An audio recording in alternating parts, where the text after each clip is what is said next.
સુરતમાં રોટરી અને રોટરેક્ટ ક્લબ દ્વારા માનવ સેવાના ઉદ્દેશ સાથે રક્તદાન મહાદાન 11.0 બ્લડ ડોનેશન કેમ્પ અને નિઃશુલ્ક હેલ્થ ચેકઅપ કેમ્પનું આયોજન કરવામાં આવ્યું છે।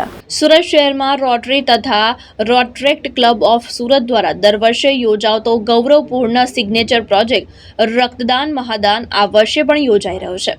આ પ્રસંગે રક્તદાન મહાદાન 11.0 અંતર્ગત બ્લડ ડોનેશન કેમ્પ સાથે નિઃશુલ્ક હેલ્થ ચેકઅપ કેમ્પનું પણ આયોજન કરવામાં આવ્યું છે, જેથી વધુમાં વધુ લોકો આરોગ્યનો લાભ મેળવી શકે અને માનવ સેવાની આ મહાન પ્રવૃત્તિ સાથે જોડાઈ શકે। આ કેમ્પ 15 માર્ચ 2026 રવિવારે સવારે 9 વાગ્યાથી સાંજના 5 વાગ્યા સુધી સ્વામી આત્માનંદ સરસ્વતી વિદ્યા સંકુલ ડાયમંડ ગર્લ્સ સ્કૂલ કેમ્પસ ખાતે યોજાશે। આયોજકો દ્વારા શહેરના નાગરિકોને વધુમાં વધુ સંખ્યામાં હાજર રહી રક્તદાન કરી માનવ સેવામાં ભાગીદાર બનવા અપીલ કરવામાં આવી છે। ઉત્કર્ષ ગલચર, દ્રષ્ટિકોણ ન્યૂઝ, સુરત।